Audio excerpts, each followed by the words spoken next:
Hello everyone. तो कैसे हैं आप लोग। आज है हमारा मैकेनिकल प्रॉपर्टीज़ ऑफ फ्लूइड्स का लेक्चर नंबर 8 और इसमें हम लोग देखने वाले हैं shape of a liquid drop. तो चलिए शुरू करते हैं।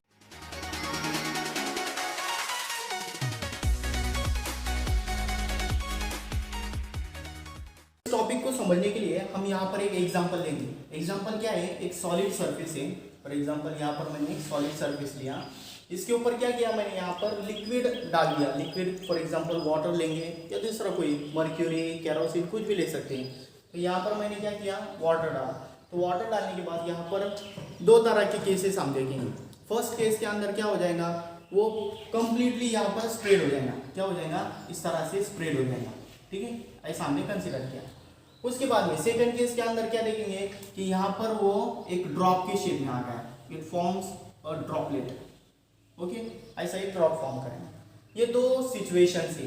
तो ये दो सिचुएशंस किसके ऊपर डिपेंड करते हैं, तो सबसे पहले डिपेंड करते हैं सरफेस टेंशन के ऊपर। किसके ऊपर डिपेंड करते हैं, सरफेस टेंशन। अब ये सरफेस टेंशन क्या होता है हम लोग देख चुके हैं। क्या है उसका फॉर्मूला, T = F/L। इसके ऊपर से डेफिनेशन क्या आती है, surface tension is defined as the tangential force acting per unit length on both the sides of an imaginary line drawn on the free surface of liquid। यहाँ पर एक free surface of liquid है, यहाँ पर एक imaginary line है, इसके दोनों तरफ जो टेंजेंशियल फोर्स एक्ट होने वाली है। ठीक है, तो उसकी वजह से क्या होगा, वो जो लिक्विड की सरफेस होगी एक स्ट्रेच मेम्ब्रेन की तरह हो जाएगा। तो वो जो टेंशन होता है वो क्या होता है, सरफेस टेंशन होता है। ठीक है, तो यहाँ पर वो जो लिक्विड का ड्रॉप फॉर्म होने वाला है तो वो किसके ऊपर डिपेंड करेगा, सरफेस टेंशन के ऊपर डिपेंड करने वाला है। अब वो किसका सरफेस टेंशन लेना है वो हम लोग आगे देखेंगे। दूसरा, वो किसके ऊपर डिपेंड करता है, एंगल ऑफ कांटेक्ट के ऊपर। किसके ऊपर, एंगल ऑफ कांटेक्ट। अभी एंगल ऑफ कांटेक्ट क्या होता है ये भी हम देख चुके हैं। क्या है angle of contact, the angle between the free tangents drawn on the free surface of liquid and the surface of solid। यहाँ पर एक फॉर एग्जांपल ग्लास के अंदर मैंने क्या किया, यहाँ पर लिक्विड है।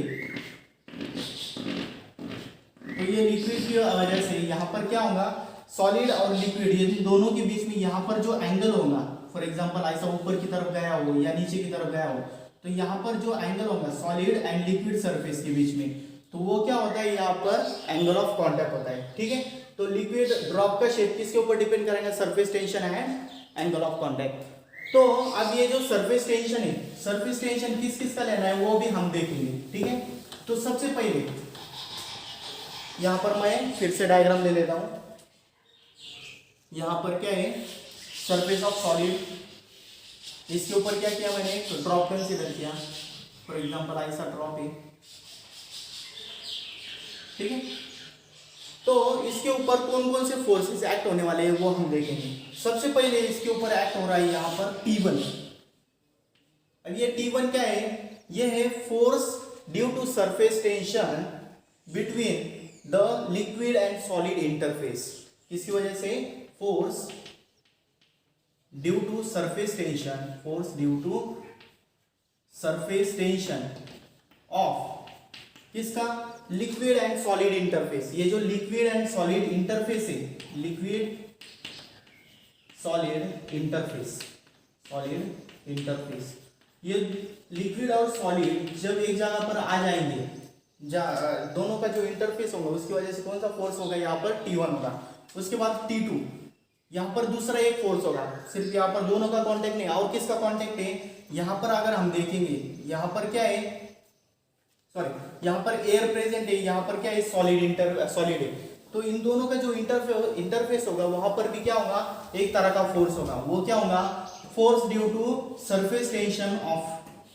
अब यहाँ पर क्या होगा, किसका इंटरफेस है, solid and air interface, solid air interface, solid air interface. दोनों का जो इंटरफेस है, दोनों एक जगह पर जब आएंगे तब कौन सा फोर्स एक्ट होगा, T2 एक्ट होगा। इसके बाद और एक है T3, यहाँ पर कौन सा रहेगा है, अब यहाँ पर लिक्विड और एयर ये भी क्या है, कांटेक्ट में है।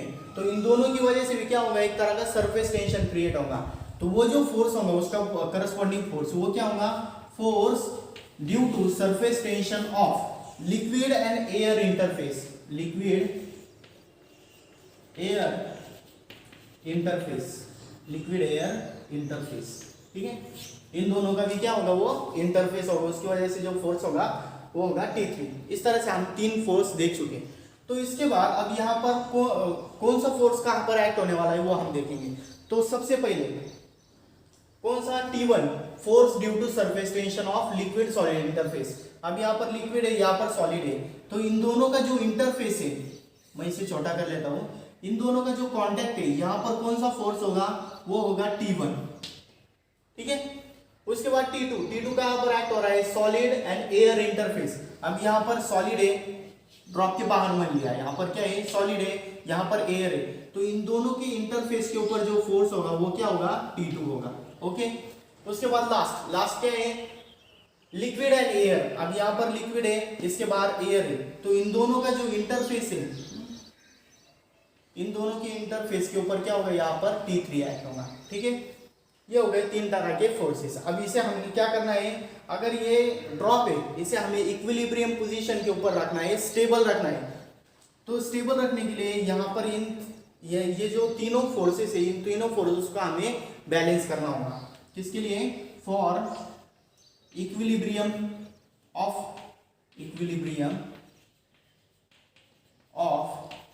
Liquid drop, for liquid drop. ये जो लिक्विड ड्रॉप है उसे अगर हमें स्टेबल रखना है, इक्विलिब्रियम पोजीशन में रखना है, तो इन तीनों फोर्सेस को हमें बैलेंस करना है। तो बैलेंस करने के लिए लेफ्ट साइड में कौन सा फोर्स है, यहाँ पर है T2। कौन सा फोर्स है, T2, सिर्फ T2 है, इसलिए T2। और राइट साइड में क्या है, राइट साइड में यहाँ पर है T1, यहाँ पर क्या है, T1 के साथ में सिर्फ T1 है क्या, नहीं, T1 के साथ में यहाँ पर क्या है, T3 भी है। पर अब ये T3 कहाँ पर एक्ट होने वाला है, सिर्फ एक जगह पर एक्ट नहीं हो रहा है, तो ये कहाँ पर एक्ट हो रहा है, एक तो हॉरिजॉन्टली, दूसरा क्या है, वर्टिकली। तो हॉरिजॉन्टली क्या होगा, यहाँ पर इसे हमें कंपोनेंट्स में रिजॉल्व करना है। कंपोनेंट्स वेक्टर रिजोल्यूशन देख चुके हैं हम कि दो, अगर एक इंक्लाइन पोजीशन के ऊपर वेक्टर होगा तो उसे हम रिजॉल्व कर लेते हैं वर्टिकल एंड हॉरिजॉन्टल कंपोनेंट में। तो यहाँ पर जो हॉरिजॉन्टल कंपोनेंट होगा, यहाँ पर एंगल ऑफ कांटेक्ट होगा थीटा, तो यहाँ पर जो हॉरिजॉन्टल कंपोनेंट होगा वो क्या होगा, T3 है, इसलिए T3 यहाँ पर क्या होगा, cos थीटा। और वर्टिकल कंपोनेंट क्या होगा इसका, T3 sin थीटा। हमें सिर्फ हॉरिजॉन्टल कंपोनेंट लेना है, इसलिए हम क्या लेंगे, सिर्फ यहाँ पर प्लस, यहाँ पर क्या हो जाएगा, T3 cos थीटा। अब ये हो जाएगा लिक्विड ड्रॉप बैलेंस। इसके बाद हमें cos थीटा कितना आता है वो लेना है। तो cos थीटा के लिए यहाँ पर क्या है, T2 ये T1 प्लस इधर आने के बाद माइनस, क्या हो जाएगा, cos theta will be equal to, ये क्या होगा, T2 minus T1 divided by ये T3 क्या हो जाएगा, डिवाइड हो जाएगा T3। ये हो गया एंगल ऑफ कांटेक्ट। अब ये एंगल ऑफ कांटेक्ट के ऊपर से लिक्विड ड्रॉप का शेप क्या होगा वो हम डिस्कस कर सकते हैं, ठीक है। तो यहाँ पर सबसे पहले हम 4 केसेस लेंगे, इसके ऊपर से क्या होगा, 4 केसेस आएंगे, ठीक है। तो सबसे पहले केस के अंदर क्या है, अब यहाँ पर हम ये केसेस क्यों लेने हैं, ये लिक्विड का, ये जो लिक्विड ड्रॉप है इसका शेप क्या होगा वो हमें डिसाइड करना है। तो उसके लिए क्या होगा, इस इक्वेशन का यूज करके हमें थीटा की वैल्यू कंसीडर करनी है, ठीक है। तो सबसे पहले अगर मुझे ये ऊपर का हिस्सा न्यूमरेटर के अंदर जो T2 माइनस T1 है, इसे अगर पॉजिटिव दिखाना है तो क्या करना होगा, तो उसके लिए क्या करना होगा, T2 should be greater than T1। क्या करना होगा, T2 ग्रेटर देन T1। अगर यहाँ पर ग्रेटर तो होगा तो ये क्या हो जाएगा, पॉजिटिव होगा, ठीक है। और इस पूरी टर्म को मुझे 1 से कम दिखाना है। ये पूरी टर्म की वैल्यू क्या चाहिए, 1 जो होता है ना, 1 से स्मॉल दिखानी है। तो 1 से स्मॉल दिखाने के लिए यहाँ पर क्या करना होगा, मुझे ये लेस क्वांटिटी है और ये मोर क्वांटिटी ऐसा दिखाना होगा। फॉर एग्जांपल यहाँ पर मैं 1/2 लूँ, 1/2 का कितना आता है, 0.5। यहाँ पर मैं क्या लूँ, यहाँ पर 2/3 करूँ, 2/3 कितना आएगा, यहाँ पर 0.6666 ऐसा आ जाएगा, ठीक है। कि मैं अगर न्यूमरेटर में ज़्यादा कम लूँगा और डिनोमिनेटर में ज़्यादा लूँगा तो वो कैसा होगा, 1 से कम हो जाएगा, ठीक है। तो उसके लिए क्या करना होगा, मुझे T3 should be greater than T2 minus T1। ये सिचुएशन अगर है कि ये पॉजिटिव टर्म है और वो कैसी है, एक से छोटी है, तो एक से छोटी होगी तो ये cos थीटा की वैल्यू कितनी आएगी? cos की वैल्यू का अगर हम देखेंगे तो कितनी का cos 0 की वैल्यू कितनी होती है? 1। cos 30 की वैल्यू √3/2, cos 45 की वैल्यू 1/√2, उसके बाद cos 60 कितना होता है? 1/2, और cos 90 कितना होता है? 0 होता है। तो cos थीटा की वैल्यू क्या है? 0 से 90 डिग्री के बीच में अगर वो होगा तो उसकी वैल्यू कैसी होगी? पॉजिटिव होगी, और वो कैसी होगी? 0 और 1 के बीच में होगी। ठीक है, तो इसके ऊपर से जो cos थीटा होगा, cos थीटा की वैल्यू कहाँ से कहाँ तक होगी? यहाँ से 0 डिग्री टू 90 डिग्री होगी। मतलब यहाँ पर एंगल कौन सा होगा? एक्यूट एंगल होगा। क्या होगा? Acute angle. क्या होगा? Acute angle. मतलब वो जो ड्रॉप होगा, वो ड्रॉप कैसा होगा? इस तरह के शेप में होगा, और यहाँ पर क्या होगा? ये जो एंगल होगा, एंगल कितना होगा? यहाँ पर एक्यूट एंगल होगा। ओके, तो पहली केस समझ में आई। इसमें क्या करना है? cos थीटा की वैल्यू कितनी होगी? 0 से 90 डिग्री के बीच में होगी। तो लिक्विड ड्रॉप का शेप कैसा होगा? यहाँ से सरफेस से शुरू होगा और फिर सरफेस पे खत्म हो जाएगा। ठीक है, उसके बाद में सेकंड केस देखने वाले हम। यहाँ पर ये जो टर्म है, ये अगर हमें निगेटिव दिखानी, तो निगेटिव दिखाने के लिए क्या करना होगा? हमें T1 ग्रेटर दिखाना होगा as compare to T2। T1 is greater than T2। और ये जो सेकंड सिचुएशन क्या? T3 greater than T2 minus T1। मतलब क्या कि ये जो वैल्यू होगी वो किसके बीच में चाहिए? 0 और 1 के बीच में चाहिए, और वो कैसा नंबर होगा? निगेटिव नंबर होगा। तो अब हमें पता है cos थीटा की वैल्यू निगेटिव कब आती है? जब वो 90 डिग्री से ग्रेटर होगा। मतलब यहाँ पर जो सॉलिड लिक्विड इंटरफेस होगा, फॉर एग्जांपल यहाँ पर सॉलिड है, इसके ऊपर जो लिक्विड होगा ऐसा नियरली स्फेरिकल शेप में होगा। इसकी वजह से क्या होगा? यहाँ पर जो एंगल ऑफ कांटेक्ट है वो कैसा हो जाएगा? ग्रेटर हो जाएगा। ठीक है, तो यहाँ पर ये जो वैल्यू है ये अगर हम पुट करेंगे तो cos थीटा की वैल्यू कैसे आ जाएंगी? cos theta will be greater than 90 degree. Sorry, ये जो थीटा होगा, थीटा कैसा होगा? 90 डिग्री से ग्रेटर होगा, और जो एंगल होगा, एंगल कैसा होगा? ऑब्ट्यूस एंगल होगा। कौन सा एंगल होगा? Obtuse angle. ओके, ये सेकंड केस हो गई। और थर्ड केस क्या आएगी इसके अंदर? थर्ड केस क्या है? पहले के अंदर हमने पॉजिटिव दिखाया, दूसरे के अंदर निगेटिव दिखाया, पर वो वैल्यू कैसी है? 0 और 1 के बीच में है। ओके, उसके बाद में थर्ड केस क्या है? अगर हम ये दोनों को इक्वल दिखाएंगे, T3 is equal to T2 minus T1, ये दोनों वैल्यूज क्या करेंगे? हम इक्वल दिखाएंगे। तो इक्वल दिखाने के बाद ये क्या होगा? ऊपर और नीचे दोनों इक्वल है, क्या हो जाएंगे? कैंसिल हो जाएंगे। तो यहाँ पर cos थीटा की वैल्यू कितनी मिलेगी? cos theta will be equal to 1। cos theta 1 कब होगा?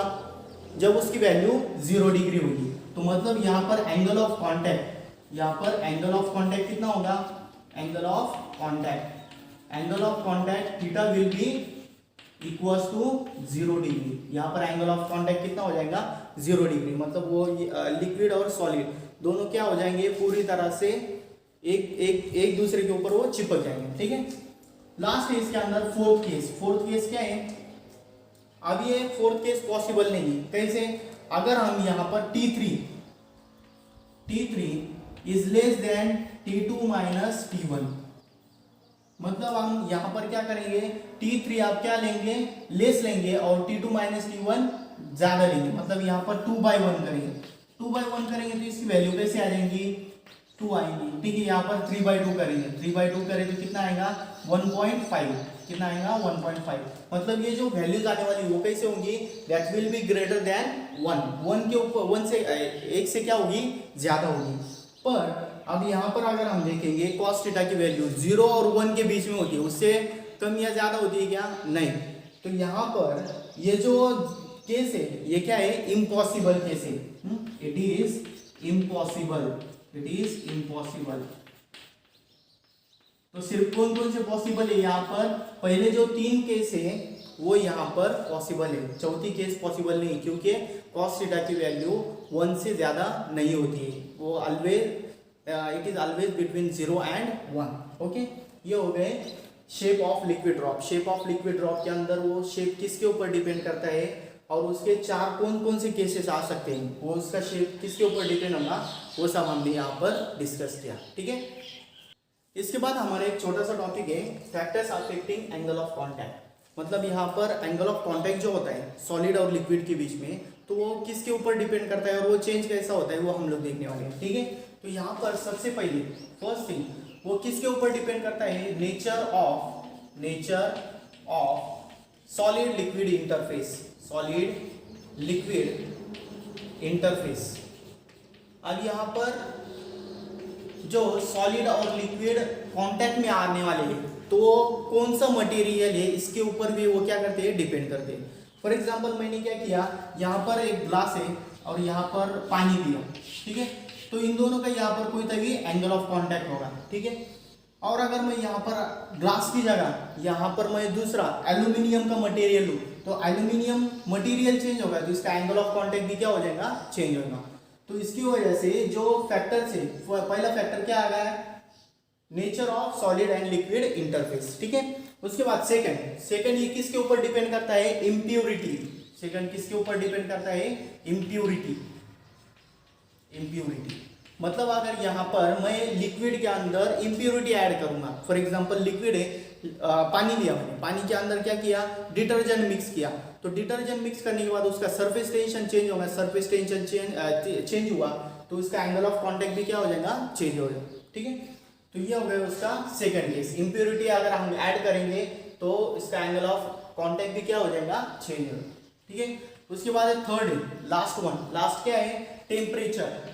किसके ऊपर डिपेंड करता है, वो टेम्परेचर के ऊपर। अगर मैं यहाँ पर टेम्परेचर इंक्रीज करूंगा, टेम्परेचर क्या इंक्रीज करूंगा, तो उसका एंगल ऑफ कांटेक्ट क्या होगा, डिक्रीज होगा। समझ रहे हैं, यहाँ पर टेम्परेचर अगर इंक्रीज करूंगा तो उसका एंगल ऑफ कांटेक्ट भी क्या होगा, चेंज होगा। फॉर एग्जांपल पानी है, पानी को अगर हम गर्म करते चलेंगे तो गर्म करने के बाद क्या होगा, वो फैलते चलेगा ऐसा, तो वो फैलने की वजह से एंगल ऑफ कांटेक्ट भी क्या होगा, चेंज हो जाएगा। ठीक है, ये हो गया इसका factors affecting angle of contact. और इससे पहले हमने क्या देखा है, शेप ऑफ लिक्विड रॉक।